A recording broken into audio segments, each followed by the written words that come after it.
Rudee, the Nomadic Nutritionist, and today I am in Wickenburg, Arizona, which you guys know this is where we're wintering. And I'm here at Snap Fitness, and I have the privilege of introducing you to Rudee, and I just would love to have her share some great information with you. While I've been here working out, I've been watching her work with clients, and so I asked her if I could just kind of pick her brain a little bit. And here's the really fun thing, is it turns out we were both involved in the aerobics industry back in the 70s and early 80s, which some of you may not have been born yet. But that was the Jane Fonda era, if you remember, leg warmers and headbands, right? Everything matched. We had the leotards up to here. It all matched. Yep. You had to match Yep. right down to your socks. Yep. But yeah, leg warmers too. Yeah, leg warmers to match. So Barefoot. And we did barefoot on concrete, seriously, aerobics. And it was crazy, high kicking aerobics, like high intensity. Yep. So we've come a long ways, baby. Yep. And what's really neat is that we're both about the same age. And you know, you guys, I never hold back. I tell you this all the time. I'm 66. I'll be 66 and 67 in July. I'll be 68 in April. So we're really darn close in age here. And so we really shared the same journey, staying in the health and fitness field. And what I wanted to really have you share, which I thought was just so good, was you were talking about your background being, you know, in the dance, in aerobics, staying in this field. You're a personal trainer. I am a personal trainer. Yeah, and yes. and you've been doing this for a long time. In personal training since '98, but I've been involved in aerobics since the '80s, the early '80s, Yeah. late '70s, early '80s. Yeah.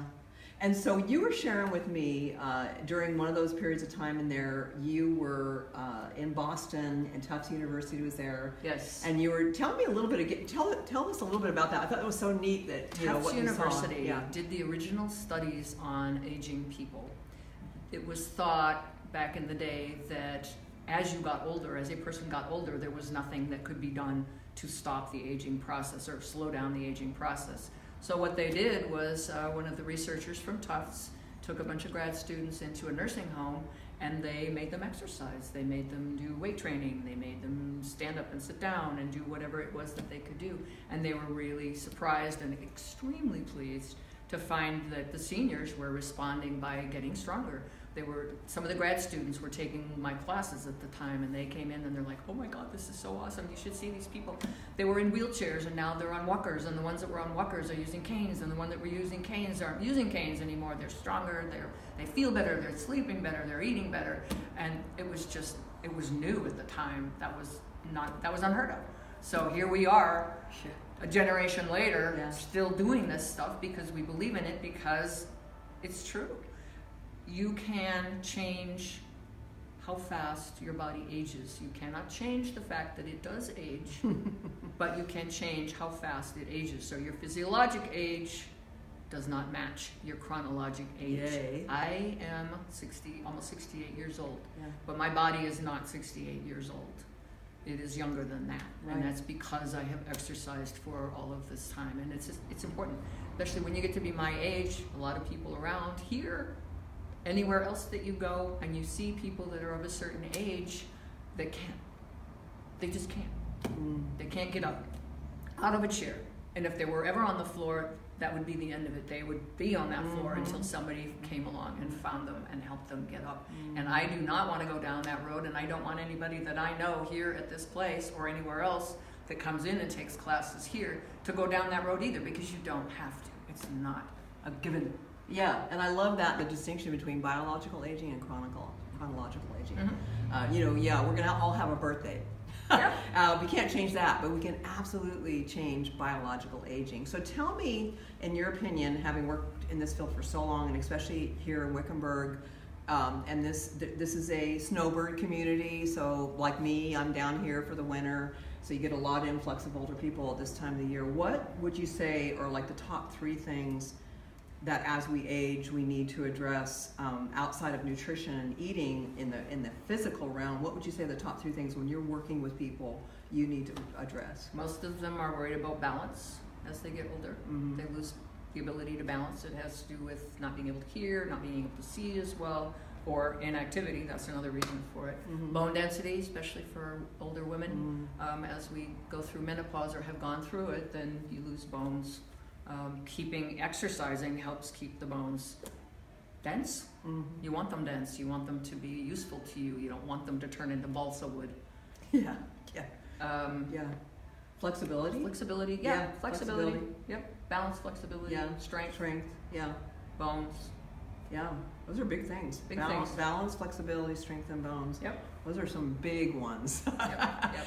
And I think the cool thing is you probably see people come in here, like you said, not doing well with balance, not doing well with strength. And what would you say, and if someone's consistent, let's say they're in here 3 days a week, how long before they start to see some results? 3 days a week, probably 3 weeks, you'd start to see 3 something. weeks. Wow. Short. Wow. If you're consistent, if you come in three times a week, in 3 weeks you're going to notice a difference. Yeah. In either your strength or your sleeping or your eating or how relaxed are you stronger? I've had testimonials from people who, in one of the classes that I teach, we do some balance activities, which are basically rehearsals for its fall prevention. So you step to the side, you step to the front, you step to the back, you step in different directions, and I'll call out different directions, and they have to respond quickly and learn how to do that. And people have come to me and said that I went to fall in my bathroom and I didn't because I stepped out to the side, and I was also strong enough with my arms that I put my hands out on the sink and I stopped myself from falling. Wow. So to me, that's like, this is why I do what I do, because I get those people on, oh my God, I can get up out of my chair. My first client, and I told her this, that I ever trained, was a woman who'd had a hip replacement, and she wanted to be able to put on her socks and shoes because she didn't have any strength left in her hip to be able to pick up her foot to put on her socks and shoes. So I worked with her for probably a month or so, training the different muscle groups, and I did a whole body workout with her. What I do with her historically was meet her in the locker room, and she would change into the workout clothes that she was going to wear. And one day she's in there, she's changing her clothes, and she picks up her foot and she puts on her sock and she puts it down, and then she goes to put on the other one. She looks at me, she goes, I put on my sock. I put on my sock. She didn't even realize it. And I just sat there, grinning to myself, thinking, when is she going to realize that she put on her sock? And so that's the kind of thing that, you don't have to be like, I won a bodybuilding competition. No, not put my sock on. At this age. It's just... It's functional, right? It's functional. It's what your life, what you do in life, right? Day to day. And what you said about falling is key, because that is usually the #1 cause of death. Fall, end up in the hospital, get pneumonia, you're gone. That's it. So preventing falling alone is huge. So here at Snap Fitness, we have a lot of personal trainers here, not all our age. So there's a big spectrum. Nice spectrum of people. Yeah, so there's a nice spectrum. The people just getting started, kind of in the middle. Right. Really nice stuff. And you've got a lot of energy, a lot of good energy, a lot of education. Self-education.